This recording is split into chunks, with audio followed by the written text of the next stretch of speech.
آپ صلی اللہ علیہ وسلم نے فرمایا فرض نمازوں کے بعد سب سے بہترین نماز، سب سے افضل نماز اگر کوئی ہے تو وہ رات کے بیچ حصے میں نماز پڑھنا ہے، یعنی سمجھیے کہ سو کر اٹھنے کے بعد۔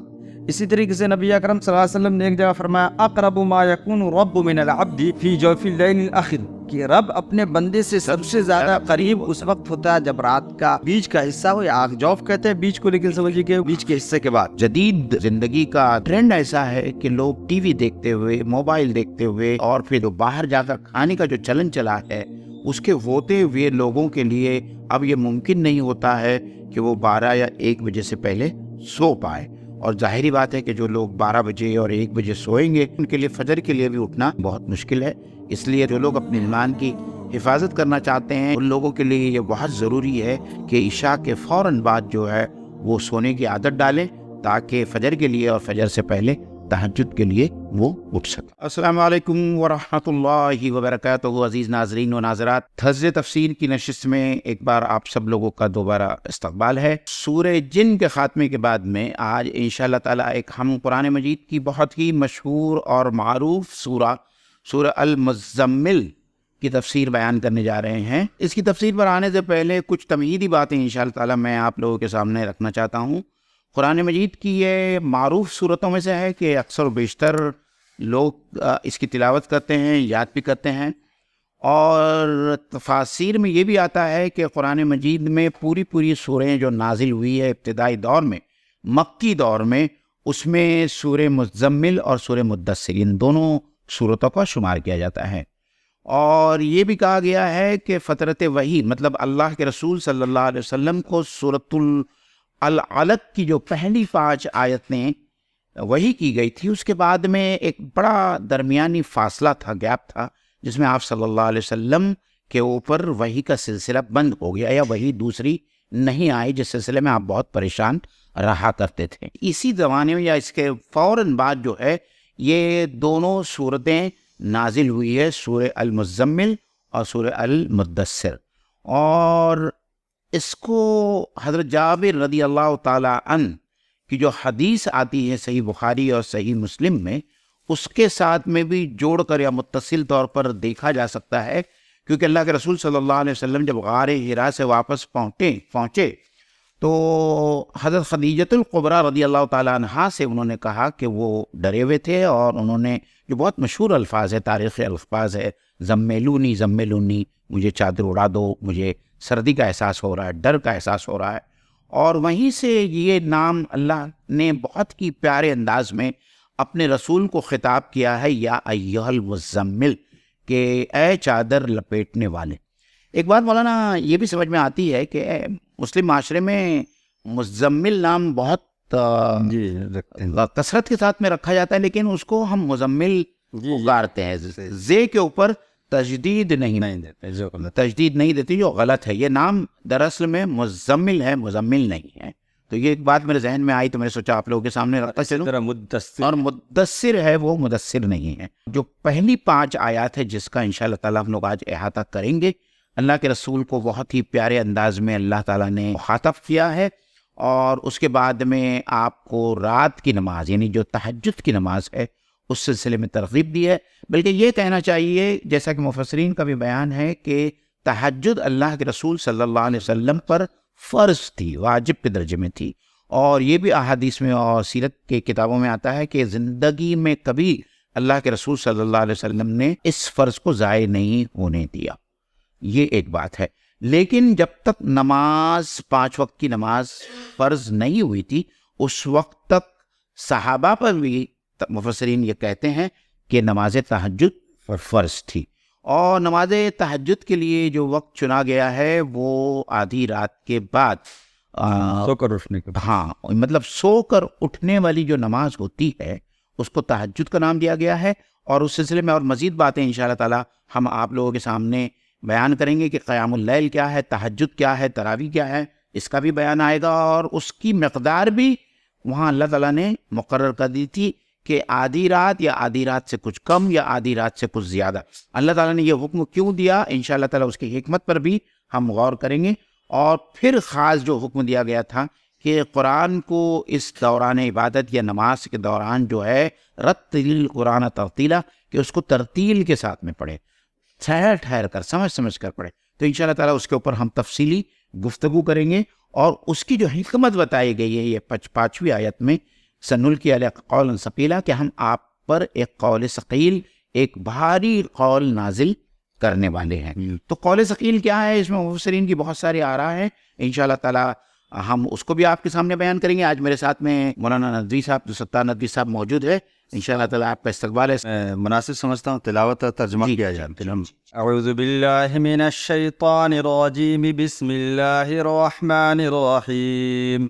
یا ایہا المزمل قم اللیل الا قلیلا نصفہ او انقص منہ قلیلا او زد علیہ ورتل القرآن ترتیلا. ترجمہ: اے اوڑھ لپیٹ کر سونے والے، رات کو نماز میں کھڑے رہا کرو مگر کم. آدھی رات یا اس سے کچھ کم کر لو یا اس سے کچھ زیادہ بڑھا دو، اور قرآن کو خوب ٹھہر ٹھہر کر پڑھو. تو موین بھائی، یہاں پہ ایک سوال یہ ہے کہ رسول اکرم صلی اللہ علیہ وسلم کا نام محمد اور احمد تھا. محمد کا مطلب جس کی تعریف کی گئی، جی، اور احمد تھا، اور دیگر نام سے بھی لوگ بھی پکارا کرتے تھے، اور آپ صلی اللہ علیہ وسلم کی جو صفات مطلب صادق اور امین اس طرح کے ناموں سے جانتے تھے. لیکن اللہ رب العزت نے کہیں کہیں آپ صلی اللہ علیہ وسلم کو پیار کے انداز میں کچھ اور نام سے بھی خطاب کیا ہے. جی، ان میں سے ایک یا ایھا المزمل. جی، تو میں مناسب سمجھتا ہوں کہ ناظرین کے سامنے جی، اس کا کچھ بیک گراؤنڈ بھی آ جائے کہ آپ صلی اللہ علیہ وسلم کو اس آیت میں یا ایھا المزمل کیوں کہا. جی. مولانا ایک بات جو سمجھ میں یہ آتی ہو یہ ہے کہ چادر اہل عرب کے لباس کا ایک لازمی حصہ، مطلب وہ لوگ چادر ہمیشہ اوڑھتے تھے. اور یہاں اللہ کے رسول صلی اللہ علیہ وسلم کے جو چادر اوڑھنے کا معاملہ ہے، اس میں 2 تفسیری آراء ہے، لیکن میں صاحب تدبر قرآن کی جو رائے ہے اس سے بہت زیادہ متفق ہوں. کچھ مفسرین اس طرف بھی گئے ہیں کہ یہاں اللہ کے رسول کو خطاب تو بہت ہی اللہ تعالیٰ نے پیار بھرے لہجے میں کیا ہے، لیکن یہ کہنے کی کوشش کی ہے کہ اب جو ہے غفلت کے دن ہوا ہو گئے، اور عام طور پر جس طریقے سے لوگ چادر وغیرہ اوڑھ کر غفلت کی نیند سوتے ہیں، تو اللہ کے رسول سے یہ کہا جا رہا ہے کہ اب آپ کا کام کرنے کا وقت ہے اور آپ غفلت سے ہوشیار ہو جائیں.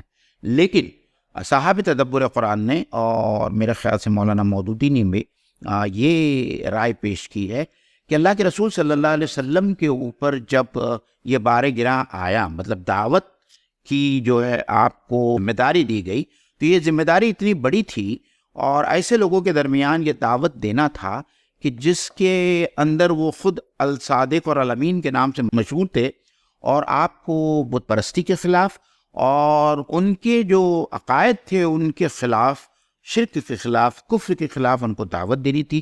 تو یہ ایک بہت بڑا ہرکولین ٹاسک، یہ ایک بہت ہی مشکل ٹاسک تھا. اس لیے اللہ کے رسول صلی اللہ علیہ وسلم کو بڑی فکر لاحق ہوئی، اور اسی فکر میں جو ہے جب آدمی جو ہے فکر کرتا ہے تو وہ عام طور پر جو چادر وادر ہوتی ہے اس کے اندر اپنے آپ کو لپیٹ لیتا ہے. تو اس طرف بھی اشارہ کیا گیا ہے، چونکہ آپ فکر مند تھے اس لیے آپ سے یہ کہا جا رہا ہے کہ آپ فکر مند نہ ہو، اور اس فکر کو دور کرنے کے لیے جو لاہ عمل تجویز کیا گیا ہے وہ آگے قرآن مجید کی اسی سورہ کے اندر بیان کیا گیا.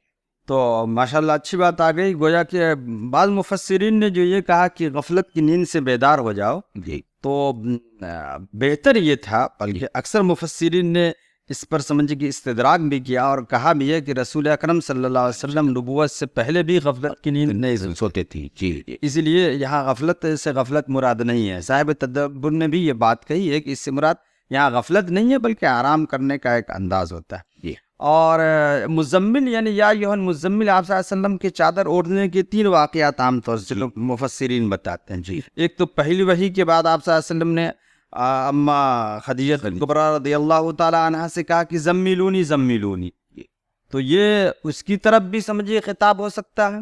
بعض مفسرین نے یہ کہا کہ آپ صلی اللہ علیہ وسلم نے چادر اوڑھنے کا جو معاملہ رہا آپ صلی اللہ علیہ وسلم کے ساتھ وہ فترت وحی کے بعد جب رسول اللہ صلی اللہ علیہ وسلم نے آسمان اور زمین کے درمیان ایک بڑی معلق کرسی پہ حضرت جبرائیل علیہ السلام کو ان کی خد و خال میں دیکھا تو ہیبت طاری ہوئی اور مرعوب ہو گئے اور جا کر کے چادر اوڑھ کے لیٹ گئے. یہ بھی بات مفسرین نے کہا. اور ایک رائے یہ بھی ہے مفسرین کی کہ جب نبی پاک صلی اللہ علیہ وسلم نے دعوت کے کام کو علل اعلان شروع کر دیا ہے، پہلے تو انذر عشیرتک الاقربین یعنی رشتہ داروں کو ڈرانا تھا، اور بعد میں جب یہ آیت نازل ہوئی کہ فاصدع بما تؤمر کی علل اعلان دعوت کرنی ہے، تو قریش کے لوگوں نے یہ سوچا کہ محمد صلی اللہ علیہ وسلم کی دعوت عام ہو جائے گی، اس لیے اس کا کچھ نام رکھ دو. کسی نے کہا ساحر، تو لوگوں نے انکار کیا. کسی نے کہا کاہن، شاعر، یعنی کئی نام تجویز کیے گئے.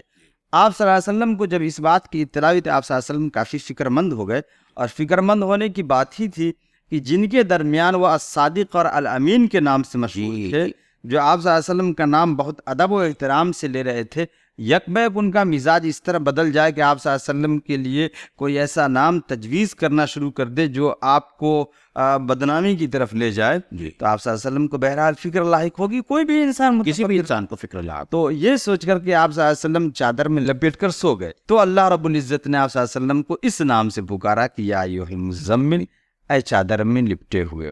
تو گویا کہ یہ تین واقعات عام طور سے بتاتے ہیں. اب یہ ہے کہ اہل عرب کے نزدیک یہ رہا ہے اور اب بھی ہوگا کہ کسی شخص کو جب پیار سے، نرمی سے اور ملاطفت سے اگر پکارنا ہو تو ایسے الفاظ سے پکارتے ہیں جو اس کی اس وقت کی حالت پہ دلالت کیفیت اور حالت کو واضح کر دے.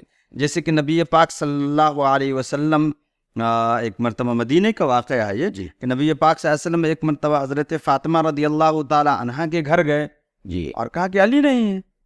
تو حضرت فاطمہ رضی اللہ تعالی عنہا نے کہا کہ میرا اور ان کے درمیان کچھ ہو گیا. حالانکہ شکایت نہیں کی، ایک بات عمومی بات کہہ دی، یہ ہوتی ہیں سمجھیے کہ کیا کہا جائے مخلص بیویاں. تو انہوں نے کہا میرے اور علی کے درمیان کچھ ہو گیا ہے، تو علی اٹھ کر چلے گئے. رسول اللہ صلی اللہ علیہ وسلم ڈھونڈتے ڈھونڈتے گئے تو دیکھا کہ حضرت علی رضی اللہ تعالیٰ عنہ یوں ہی زمین پر لیٹے ہوئے ہیں مسجد میں. تو آپ صلی اللہ علیہ وسلم نے کہا قم ابا تراب، اے مٹی والے اٹھ جاؤ. تو وہاں پر بھی ایک نرمی کا اور ایک پیار بھرا انداز تھا. تو گویا اہل عرب کا یہ ایک انداز رہا ہے کہ جب کسی کو پیار سے اور نرمی سے خطاب کرے تو ان الفاظ سے خطاب کرتے ہیں جو اس کی اس وقت کی حالت کو واضح کرے. آپ اس میں کچھ اور نہیں، میرے خیال سے ہم قم اللیل الا قلیلا پہ چلیں گے. قم اللیل الا قلیلا، ترجمہ تو ہو گیا کہ آپ رات میں قیام کریں مگر کم. اللیل کو الف لام لا کر یہاں اس سے مراد پوری رات ہے، استغراق. ہاں، لیکن پھر بعد میں اس میں الا لا کر اس کو قلیلا بھی لکھا گیا ہے کہ پوری رات چونکہ کسی انسان کے لیے ممکن نہیں ہے، اور روزانہ کسی انسان کے لیے ممکن نہیں کہ وہ پوری رات عبادت کرے. اس کے لیے فوراً جو یہ کہا گیا کہ رات کے ایک حصے میں آپ کھڑا رہا کریں. دیکھیے موہن بھائی، آپ الا قلیلا سے دو مفہوم ہو سکتے ہیں. قم اللیل الا قلیلا، یعنی مکمل رات کھڑے رہیے مگر تھوڑا سو لیجیے. اور ایک یہ بھی مفہوم ہو سکتا ہے کہ قم اللیل رات میں قیام کیجیے مگر تھوڑا قیام کیجیے. لیکن آگے کی آیت سے یہ پتہ چلتا ہے کہ نہیں، رات میں قیام کیجیے مگر تھوڑا سوئیے. اس کی تشریح آ رہی ہے، وہ جو آگے تشریح آ رہی ہے. مولانا یہاں میں مناسب سمجھتا ہوں کہ ہمارے ناظرین اور ناظرات اس بات کو جان لیں، جو لوگ نہیں جانتے ہو، کہ رات کی جو نماز ہے عشاء کے بعد سو کر اٹھنے اور اٹھنے کے بعد میں جو نماز پڑھی جاتی ہے، اس کے 3 نام جو ہے احادیث میں آتے ہیں. تو ایک تو قیام اللیل ہے جس سے لوگ واقف ہے اور جو اس میں بھی آئی ہے، اور اسی کو تہجد بھی کہا گیا ہے، اور جو اللہ کے رسول صلی اللہ علیہ وسلم کے اوپر فرض تھا. اور جب تک نماز پنجگانہ فرض نہیں ہوئی تھی اس وقت تک تمام صحابہ رضوان اللہ تعالیٰ علیہ اجمعین پر بھی تہجد کی نماز فرض تھی. نماز پنجگانہ مطلب معراج کے بعد میں جو ہے اس کو جو ہے منسوخ کر دیا گیا کہ یہ فرض نہیں تھی، یہ نفل نماز ہو کے رہ گئی. تو یہ تہجد کی نماز بھی جو ہے وہ قیام اللیل ہی ہے. لیکن جو بات ہم کو سمجھنا ہے اور وہ یہ ہے کہ رمضان المبارک میں عشاء کے بعد میں جو نماز پڑھتے ہیں، جو سونے سے پہلے ادا کی جاتی ہے، اس کا بھی نام یا اس کا بھی شمار قیام اللیل میں ہوتا ہے. اور حضرت عائشہ رضی اللہ تعالیٰ عنہ ہماری ماں کی جو حدیث ہے اور جو بہت ہی مشہور حدیث ہے بخاری اور مسلم کی، اس کا مفہوم ہے وہ یہ ہے کہ حضرت عائشہ رضی اللہ تعالیٰ عنہ فرماتی ہیں کہ آپ صلی اللہ علیہ وسلم کی رات کی نماز یعنی قیام اللیل رمضان اور غیر رمضان میں 11 رکعت ہوا کرتی تھی. 8 رکعت 2 رکعت کر کے آپ پڑھتے تھے، اس کے بعد میں 2 رکعت وطر، اور وطر کو تیسری جو ہے الگ سے 1 رکعت کر کے جو ہے وطر بنا لیا کرتے تھے. تو 8 جمع 2 جمع 1 ایسے 11 رکعتیں اللہ کے رسول صلی اللہ علیہ وسلم رمضان میں بھی اور غیر رمضان میں بھی پڑھا کرتے تھے. تو اس حدیث سے بہت سارے فقہا نے اور محدثین نے یہ احکام نکالے ہیں کہ اللہ کے رسول صلی اللہ علیہ وسلم رمضان میں تراویح پڑھنے کے بعد میں الگ سے قیام اللیل نہیں پڑھا کرتے تھے. تو یہی اللہ کے رسول صلی اللہ علیہ وسلم کی رمضان میں تہجد یا قیام اللیل تھی، جس کو ہم لوگ آج تراویح کہتے ہیں. لیکن یہ بات بھی اتنی صحیح ہے کہ اللہ کے رسول صلی اللہ علیہ وسلم نے صرف اپنی زندگی میں 3 رات تمام صحابہ کو لے کر جماعت کے ساتھ میں تراویح کی نماز ادا کی ہے، اور لوگوں کی خواہش کے باوجود بھی اللہ کے رسول صلی اللہ علیہ وسلم نے با جماعت تراویح کی نماز صرف اس لیے نہیں پڑھائی کہ آپ صلی اللہ علیہ وسلم کو اس بات کا خدشہ تھا کہ اس طریقے سے نماز ادا کرنے سے کہیں اللہ تعالیٰ جو ہے اس نماز کو آپ کے امتیوں پر فرض نہ کر دے. جب اللہ کے رسول صلی اللہ علیہ وسلم کا انتقال ہو گیا تو تمام صحابہ اپنی اپنی طور پر تراویح کی نماز پڑھا کرتے تھے. تو حضرت عمر رضی اللہ تعالیٰ عنہ نے جو ہے چونکہ اللہ کے رسول صلی اللہ علیہ وسلم نے 3 رات اس طریقے سے جو ہے جماعت کے ساتھ میں نماز پڑھائی تھی، تمام لوگوں کو جو ہے تراویح کی نماز پر جماعت کے ساتھ پڑھنے پر جمع کر. گویا کہ رات کی جو بھی نماز پڑھی جائے وہ قیام اللیل ہے، خواہ وہ تراویح ہو یا تہجد ہو یا اور بھی کوئی نفل کی نیت سے پڑھے. عام طور سے خواتین کے درمیان یہ سمجھیے کہ مسکنسیپشن ہوتا ہے کہ وہ یہ سوچتی ہیں کہ رات کی پڑھے جانے والی نمازوں میں الحمد شریف کے بعد یعنی سورۃ الفاتحہ کے بعد اتنی بار قل هو اللہ احد پڑھنا چاہیے، یہ پڑھنا چاہیے. ایسی کوئی بات نہیں ہے. جس طریقے سے ظہر کے بعد 2 رکعت سنت ادا کرتے ہیں اس طریقے سے ادا کر سکتے ہیں، اور وہی طریقہ 2 رکعت کا پڑھنا چاہیے. اب جہاں تک تہجد کی بات ہے یا قیام اللیل کی بات ہے، اس تعلق سے بہت ساری احادیث آئی ہیں، اور بلکہ احادیث سے پہلے میں حضرت سلیمان علیہ السلام جو کہ سمجھے کہ ایک بڑے نبی اور اپنے زمانے کے بادشاہ وقت رہ چکے ہیں، ان کی والدہ کا ایک قول میں نے کتابوں میں پڑھا، یا ان کے امی جان کہا کرتے تھے کہ بیٹے ساری رات نہ سویا کرو، کہیں ایسا نہ ہو کہ تمہارے اعمال اکارت ہو جائے. تو سمجھیے کہ گویا انبیاء کرام کا اور سلف صالحین کا یہ طریقہ رہا ہے کہ رات میں آہ سحرگاہی کریں، یعنی فجر سے پہلے اٹھ کر کے خدا کے دربار میں سمجھے کہ 2 آنسو بہائیں یا چند رکعت پڑھ کے اپنی حاجتوں کے لیے اور امت کی پریشانیوں کو دور کرنے کے لیے خدا کے سامنے دست سوال دراز کریں. قرآن کی بہت ساری آیات ہیں جس میں ایسے افراد کی تعریف کی گئی ہے جو نماز پڑھتے ہیں تہجد، جیسے سورہ سجدہ میں ہے کہ تتجافى جنوبهم عن المضاجع يدعون ربهم خوفا وطمعا، کہ اللہ کے نیک بندے تو وہ ہیں جن کے پہلو ان کے بستروں سے الگ رہتے ہیں اور وہ خدا کو پکارتے ہیں امید لگا کر کے اور خوف کی حالت میں، یعنی اللہ کے نیک بندوں کی یہ تعریف کی گئی. اسی طریقے سے سورہ زاریات میں نیک بندوں کی تعریف ان الفاظ میں اللہ رب العزت نے کیا ہے، کانوا قلیلا من اللیل ما یہجعون. یہ اللہ کے نیک بندے جو ہوتے ہیں نا وہ رات میں کم سوتے ہیں. اب ہم لوگوں کو اس پیمانے پہ ناپنا چاہیے کہ ہماری کیا حالت ہے. اگر رات میں کبھی جاگنے کا موقع ملا بھی تو 12 سے 1 بجے تک موبائل میں گزار دیتے ہیں، اس کے بعد کون تہجد کی نماز کو اٹھتا ہے. اس لیے کوشش یہ کرنی چاہیے کہ جلد اٹھے. اسی طرح حدیث کرام بلکہ سورہ دہر میں بھی ایک آیت ہے وَمِنَ اللَّيْلِ فَاسْجُدْ لَهُ وَسَبِّحْهُ لَيْلًا طَوِيلًا. یعنی اللہ رب العزت نے یہ حکم دیا، حکم یہ فرض کے حساب سے نہیں ہے لیکن یہ ہے کہ ترغیب کے حساب سے ہے کہ رات کے وقت اٹھ کر کے سجدہ کرنا چاہیے اور خدا کی تسبیح بیان کرنی چاہیے. اور احادیث میں بہت ساری احادیث ہیں جس میں سے 2 حدیث میں پیش کروں گا تاکہ ہمیں بھی اور آپ کو بھی ترغیب ملے. آپ صلی اللہ علیہ وسلم نے فرمایا افضل الصلاۃ بعد الصلاۃ المکتوبہ الصلاۃ فی جوف اللیل، یعنی فرض نمازوں کے بعد سب سے بہترین نماز، سب سے افضل نماز اگر کوئی ہے تو وہ رات کے بیچ حصے میں نماز پڑھنا ہے، یعنی سمجھیے کہ وہ سو کر اٹھنے کے بعد. اسی طریقے سے نبی اکرم صلی اللہ علیہ وسلم نے ایک جگہ فرمایا اقرب ما یکون رب من العبد فی جوف اللیل الاخر، کہ رب اپنے بندے سے سب سے زیادہ قریب اس وقت ہوتا ہے جب رات کا سمجھیے کہ بیچ کا حصہ ہو، یا جوف کہتے ہیں بیچ کو، لیکن سمجھیے کہ وہ بیچ کے حصے کے بعد جی آخر میں۔ اس کے بعد آپ صلی اللہ علیہ وسلم نے کہا کہ اگر تم سے ہو سکے ان تکون ممن یذکر اللہ، کہ اگر تم سے ہو سکے ان لوگوں میں ہو جاؤ کہ یہ اللہ کا ذکر کرتے ہیں ایسے اوقات میں، فکن تو اس میں ہو جاؤ۔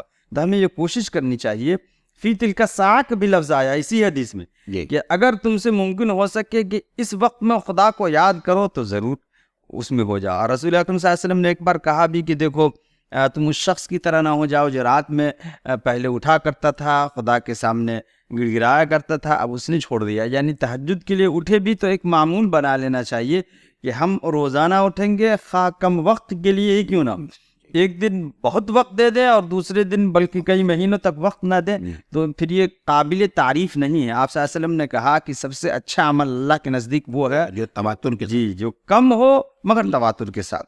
تو ہمیں یہ کوشش کرنی چاہیے، ابھی وقت ہے ہمارے پاس، سانس بند ہونے کے بعد وقت نہیں رہے گا، ابھی اگر اعصاب مضبوط ہیں تو اس پر آدمی کو پابند ہو جانا چاہیے۔ کل ہو کر کے اگر کوئی ایسی بیماری لاحق ہو گئی جس کی وجہ سے تہجد کی نمازوں کی پابندی نہیں ہو سکے گی تو پھر اس کا بھی اجر اللہ تعالیٰ دے گا، لیکن ابھی سے اگر پابند نہیں رہے تو اس وقت جو ہے پابند ہونا، جبکہ اعصاب کمزور ہو جائیں گے یا کوئی بیماری لاحق ہو جائے گی تو بہت مشکل ہوگا۔ وہ زمانہ جاہلیت کا ایک شعر مجھے یاد آ رہا ہے اسلام سے پہلے، جس شعر کا مطلب یہ ہے، اس کا مفہوم یہ ہے کہ کسی بھی انسان کے اعصاب جب مضبوط ہو تو اس کام کا کرنا اس کے لیے آسان ہوتا ہے، مگر جب اعصاب کمزور ہو جائے تو پھر اس کام کو بجا لانا بہت مشکل ہوتا ہے۔ مولانا دوسری ایک بات جو ذہن میں اس وقت آ رہی وہ یہ ہے کہ چونکہ اللہ کے رسول صلی اللہ علیہ وسلم کو فکر لاحق تھی اور اس کا علاج اس میں بتایا جا رہا ہے، یعنی آخری پہر میں جب بندہ اللہ سے بہت قریب ہو جاتا ہے، رجوع ہوتا ہے، تو اس کے جو عقیدے کا معاملہ ہے، اس کا ایمان کا معاملہ ہے، اس میں افزونی ہوتی ہے اور بندہ اپنے رب سے بہت زیادہ قریب ہو کر زیادہ طاقت حاصل کرتا ہے اپنے ایمان کی۔ اور اللہ کے رسول اور اللہ تعالیٰ کا بھی ہم سب پر یہ بے انتہا احسان ہے کہ مجھے ایک حدیث یاد آ رہی ہے جو اللہ کے رسول صلی اللہ علیہ وسلم نے فرمایا کہ جس کے لیے صبح کے وقت مطلب فجر سے پہلے تہجد کے لیے اٹھنا ممکن نہیں ہوتا، وہ عشاء کی نماز کے بعد میں 2 رکعت نماز ایڈیشنل نفل نماز پڑھ لیں تو یہ اس تہجد کے قائم مقام ہوگی۔ یعنی یہ اتنی بڑی سہولت امت مسلمہ کو ہمارے نبی اکرم صلی اللہ علیہ وسلم نے دی ہے کہ عشاء کے بعد میں 2 رکعت نماز اضافی زائد نفل پڑھنا یہ تہجد کے قائم مقام قرار دی گئی ہے۔ حالانکہ یہ تو ظاہری بات ہے کہ جو تہجد کو اٹھے گا اور باقاعدہ اسی طریقے سے نماز پڑھے گا جس طریقے سے اللہ کے رسول صلی اللہ علیہ وسلم نماز پڑھتے تھے، اس کا تو اجر و ثواب بہت زیادہ ہوگا، لیکن ایسے آدمی کا بھی شمار تہجد گزاروں میں ہو جائے گا۔ تو ہم اگر وہ نہیں کر سکتے تو کم سے کم اپنی عشاء کی نمازوں میں 2 رکعت نفل نماز کا اضافہ ضرور، لیکن یہ عادت ڈالنے کے لیے اب اسی کے پہ پابند نہ ہو جائے۔ جی۔ اور دوسرا آپ نے جو اشارہ کیا مولانا، وہ اس وقت ہمارے سماج کی ایک بہت بڑی بیماری ہے اور وہ بیماری ہے رات کو لیٹ سونے کی۔ اور یہ آج اس وقت کی جو حالات ہے، جدید جو زندگی کا ٹرینڈ کہتے ہیں، وہ ٹرینڈ ایسا ہے کہ لوگ ٹی وی دیکھتے ہوئے، موبائل دیکھتے ہوئے اور پھر ڈھابے پہ کھانا یا جو باہر جا کر کھانے کا جو چلن چلا ہے، اس کے ہوتے ہوئے لوگوں کے لیے اب یہ ممکن نہیں ہوتا ہے کہ وہ 12 یا 1 بجے سے پہلے سو پائے۔ اور ظاہری بات ہے کہ جو لوگ 12 بجے اور 1 بجے سوئیں گے ان کے لیے تہجد کے لیے اٹھنا تو ناممکن ہے، ان کے لیے فجر کے لیے بھی اٹھنا بہت مشکل ہے۔ اس لیے تمام لوگوں سے، ایمان والوں سے، اور جو لوگ اپنے ایمان کی حفاظت کرنا چاہتے ہیں، جو لوگ قلیل من الآخرین میں سے اپنے آپ کو بنانا چاہتے ہیں، ان لوگوں کے لیے یہ بہت ضروری ہے کہ عشاء کے فوراً بعد جو ہے وہ سونے کی عادت ڈالیں تاکہ فجر کے لیے اور فجر سے پہلے تہجد کے لیے وہ اٹھ سکیں۔ ان میں اس میں نصفہ او انقص منہ قلیلا بھی، تو گویا کہ فجر سے پہلے اٹھنا ذرا مشکل کام ہے، اس لیے اللہ رب العزت نے کچھ کم کرنا کچھ زیادہ کرنا ہے، اس میں بہت سمجھیے کہ لچک رکھا گیا، تو اس میں کچھ مزید اضافہ کریں گے نصف من قسم قلیلا۔ مولانا دیکھیے، میں پڑھ بھی رہا تھا اور اس کے بارے میں سوچ بھی رہا تھا اور کہیں سے میں نے اس کو سنا بھی. آج ہمارے لیے رات کے کسی وقت بھی اٹھنا بہت ہی آسان ہو گیا ہے, کیونکہ ہمارے ہاتھ میں گھڑیاں ہوتی ہیں اور گھڑیوں میں الارم ہوتا ہے, اور ہمارے ساتھ میں موبائل ہوتا ہے, موبائل کے اندر الارم ہوتا ہے, اور دوسرے بہت سارے ایسے سادھن اور ایسے بہت سارے وسائل ہمارے پاس میں اس وقت موجود ہیں, جس کی وجہ سے رات کے کسی بھی وقت اٹھنا ممکن ہے اور بہت آسانی سے ہو سکتا ہے. آپ اس زمانے کا تصور کیجئے کہ جس وقت گھڑی نام کی کوئی چیز نہیں, موبائل تو بہت دور کی چیز ہے, گھڑی نام کی کوئی چیز نہیں ہوتی تھی. رات کے سمے یا رات کے وقت میں وقت کا تعین کرنا یہ بہت مشکل کام تھا, کہ آدھی رات ہو گئی ہے یا 2 پہر گزر گئے ہیں رات کے, یا آخری پہر چل رہا ہے, یہ کس طریقے سے معلوم ہو سکتا تھا.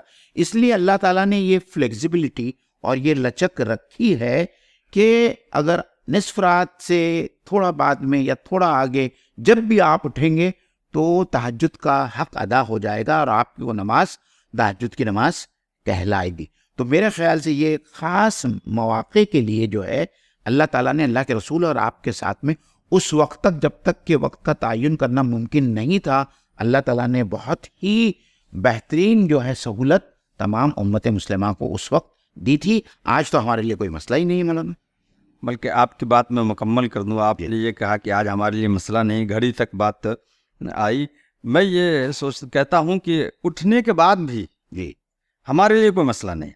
اب ہم وہ تصور کریں آج سے سمجھیے کہ 200 سال پہلے, کہ جب لوگ اٹھتے رہے ہوں گے تو اٹھنے کے بعد باہر جا کر کے آسمان پہ نظر ڈالتے ہوں گے کہ کتنا وقت ہوا ہے. جی جی پھر چراغ جلاتے ہوں گے, چاہے چکماق سے ہو یا ماچس سے ہو. پھر دور دراز جا کر کے کنویں سے پانی بھر کے لاتے ہوں گے. اگر غسل کرنا ہے, سردی کا وقت ہے, اگر ٹھٹرتے ہوئے جانا اور آ کر کے کسی طریقے سے جو کپڑا میسر ہو اس میں خدا کے دربار میں وہ دعا مانگتے ہوں گے. ابھی ہمارے لیے کیا صورت حال ہے کہ سرہانے میں موبائل رکھا ہوا, الارم کی گھڑی رکھی ہوئی ہے, ٹھیک جو وقت ہم نے طے کیا اس وقت میں وہ گھڑی بجے گی, ہم اٹھ جائیں گے, بٹن دبائیں گے روشنی ہوگی, بٹن دبائیں گے گرم پانی آئے گا, بٹن دبائیں گے ٹھنڈا پانی آئے گا.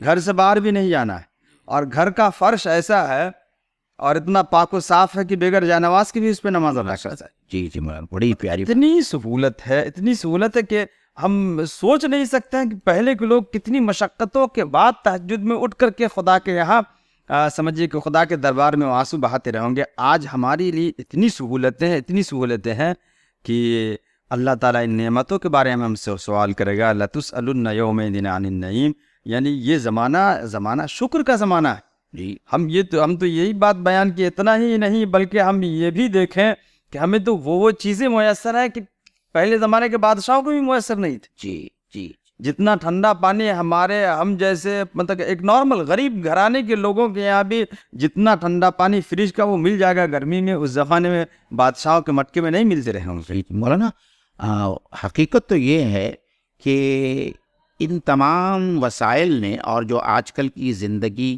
کا جو سٹینڈرڈ ہے اس نے ہم کو اور زیادہ غافل اور زیادہ تعیش پسند اور سہولت اور آسان پسند اور سہل پسند بنا دیا ہے.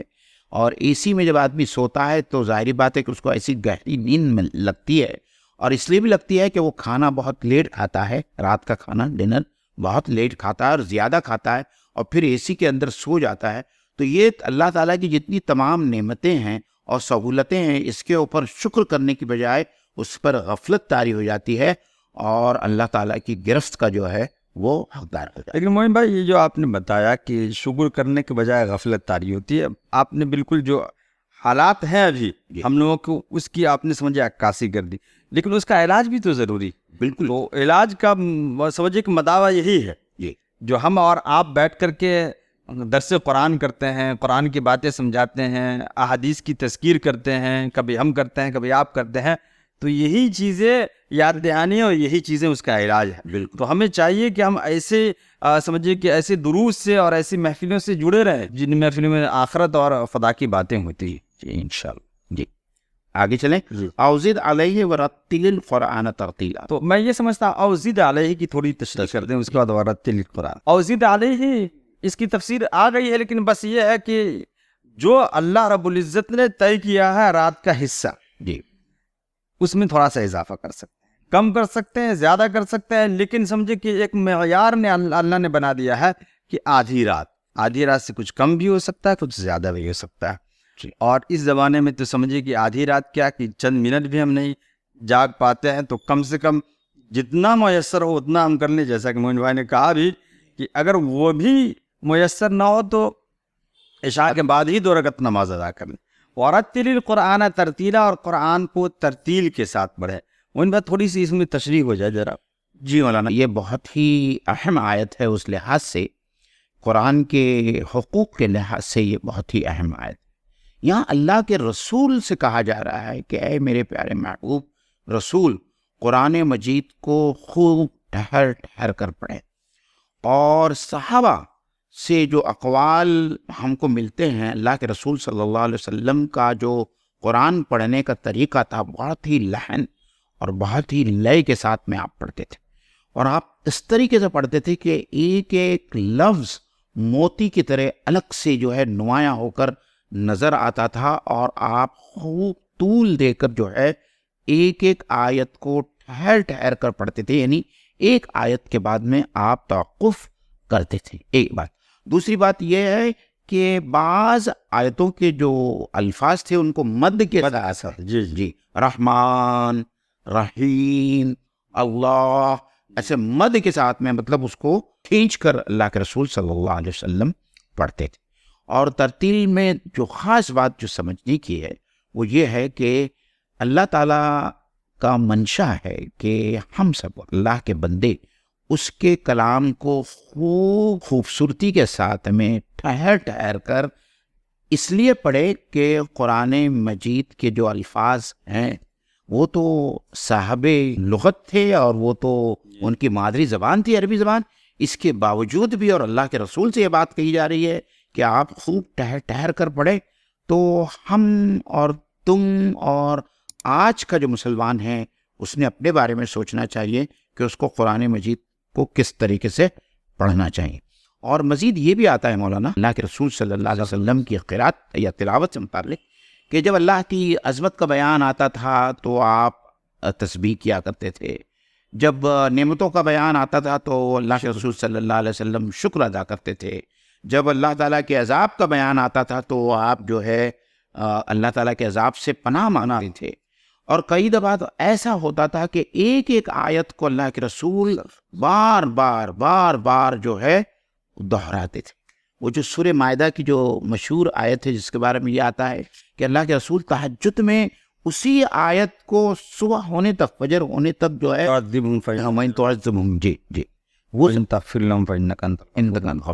اس آیت کو اللہ کے رسول پوری رات اس آیت کو آپ پڑھتے ہیں.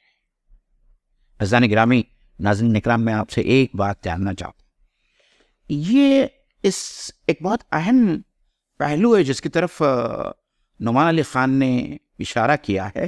مجھے کہیں اور یہ پہلو نظر نہیں آیا، پڑھنے میں نہیں آیا، لیکن نعمان علی خان نے یہ پہلو کی طرف توجہ مبذول کرائی سب کی. یہ دیکھیے، ہم نے یہ کہا کہ یہ سورہ اس وقت نازل ہوئی تھی جو ابتدائی بعثت کا زمانہ تھا. یعنی اس سے پہلے بہت کم قرآن نازل ہوا تھا.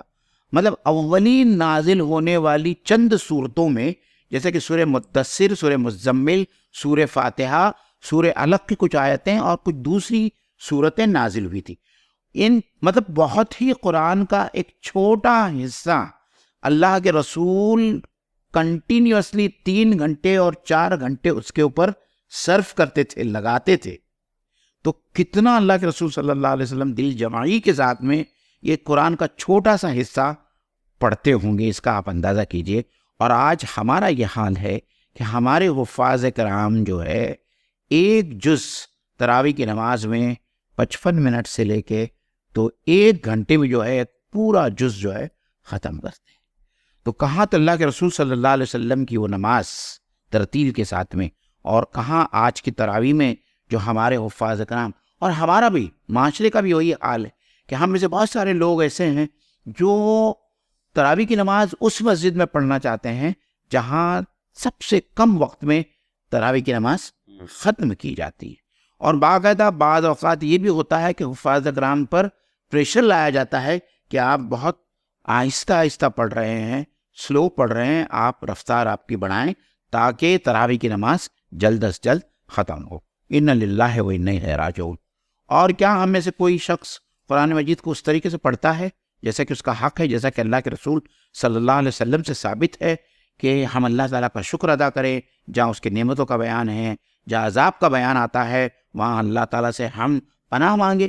دیکھیے ہمارے حرم شریف کے جتنے ائمہ حضرات ہیں، یعنی وہ ائمہ حضرات جن کی عربی زبان مادری زبان ہے اور جو قرآن مجید کے متن کو پڑھتے وقت سمجھتے ہیں، رقت طاری ہو جاتی ہے، روتے ہیں وہ، اور اللہ تعالیٰ سے دعا کرتے ہیں کہ اللہ تعالیٰ ہم کو جہنم کے عذاب سے بچائے۔ لیکن یہ تمام کیفیت ہم لوگوں پر طاری نہیں ہوتی، کیونکہ ہم قرآن مجید کا جو حق ہے، جس طریقے سے اس کو پڑھنے کا حق ہے، وہ حق ہم ادا نہیں کرتے۔ تو ترتیل جو ہے صرف ایک لفظ ہے، لیکن جس کو شرح اور بس کے ساتھ میں ہم بیان کریں، یہ تمام چیزیں اس کے اندر جمع ہو جاتی۔ لیکن ترتیل سے پڑھنے کا ایک مقصد یہ بھی ہے جی کہ انسان آیتوں کے مفہوم کو سمجھے۔ اگر الفاظ کے معانی نہیں سمجھ رہے تو کم سے کم مفہوم کو سمجھے، جی تاکہ نماز میں دل لگے۔ جی اور وہ ہے نا کہ لا تقربوا الصلاۃ وانتم سکارى حتى تعلموا ما تقولون، وہاں جو یہ کہا گیا کہ نشے کی حالت میں نماز کے قریب نہ جاؤ، اچھا اس وقت جاؤ جب تم بول رہے ہو تو تم اسے سمجھنے لگو۔ جی تو گویا کہ سمجھنا یہاں پہ ضروری ہے۔ تو کوشش یہ کریں، اور کوشش کرنے کے بعد کچھ نہ کچھ تو حاصل ہوگا۔ کوئی ضروری نہیں کہ لفظ ترجمہ سمجھ ہی رہے ہو، مفہوم تو سمجھا جا سکتا ہے کہ اللہ رب العزت اس نے کیا فرما رہا ہے، اور یہ کوشش کرنے سے حاصل ہو سکتا ہے۔ جی لیکن یہ بات بھی ذہن میں رہے کہ اگر کوئی مفہوم نہیں سمجھ رہا تو بھی نماز پڑھنا ہے اسے۔ ہاں، نماز جو پڑھنا ہے اس میں قرآن مجید ہی پڑھنا ہے، قرآن مجید ہی پڑھنا ہے، اور اللہ سمجھ میں آیا نا۔ جی اللہ نے بار بار 5 مرتبہ سورہ قمر میں یہ کہا ہے کہ ہم نے نصیحت حاصل کرنے کے لیے، ہم نے سبق حاصل کرنے کے لیے، ہم نے عبرت حاصل کرنے کے لیے، ہم نے لیسن حاصل کرنے کے لیے قرآن کو آسان کر دیا ہے۔ یہ اللہ تعالیٰ جب خود کہتا ہے کہ قرآن کو سمجھنے کے لیے ہم نے آسان کر دیا ہے، اور پھر ہم سے سوال کرتا ہے فَحَلْ مِن مُدَّكِرٍ، کہ کوئی ہے جو نصیحت حاصل کرے، تو ہم اللہ تعالیٰ کی اس بات کو کس طریقے سے جو ہے اس سے اعلان کا ہم کیا نا۔ اور علامہ بن نوری رحمۃ اللہ علیہ نے بہت پیاری بات کہی ہے۔ انہوں نے کہا ہے کہ یہ صحیح ہے کہ تلاوت کرنے پر اجر و ثواب کا اللہ تعالیٰ کی طرف سے وعدہ ہے، لیکن کہیں ایسا نہ ہو کہ اعراض عن القرآن کے جرم میں اللہ تعالیٰ کا عذاب ثواب سے بڑھ جائے۔ ایسے لوگ جو قرآن مجید کو سمجھنے کی قابلیت رکھتے ہیں، رکھنے کے باوجود وہ صرف تلاوت کرتے ہیں اور سمجھتے نہیں ہیں، تو تلاوت کا ثواب تو ان کو مل جائے گا، لیکن کہیں ایسا نہ ہو کہ اعراض عن القرآن کے جرم میں اللہ تعالیٰ انہیں ثواب سے زیادہ عذاب۔ تو یہ ہم کو خیال میں رکھنا چاہیے۔ تو انشاءاللہ تعالیٰ اس کے بعد میں جو آیت آ رہی ہے اِنَّا سَنُلْقِي عَلَيْكَ قَوْلًا ثَقِيلًا، یہاں سے انشاءاللہ تعالیٰ اگلی تھرسڈے کی جو جمعرات کی تفسیری نشست ہوگی اس میں ہم اس کو مکمل کریں گے۔ اللہ تعالیٰ سے دعا ہے کہ اللہ تعالیٰ ہم سب کو قرآن مجید کے حقوق ادا کرنے کی توفیق عطا فرمائیں، قرآن مجید کو سمجھنے اور عبادت گزار بنائیں، تہجد گزار بنائیں، اور سہل پسندی یا تعیش پسندی سے اللہ تعالیٰ ہماری حفاظت فرمائیں۔ اللہ تعالیٰ نے جو جو نعمتیں ہم کو دی ہے اس کا شکر ادا کرنے کی اللہ تعالیٰ ہم سب کو توفیق عطا فرمائیں۔ وآخر دعوانا ان الحمد للہ رب العالمین۔ السلام علیکم ورحمۃ اللہ۔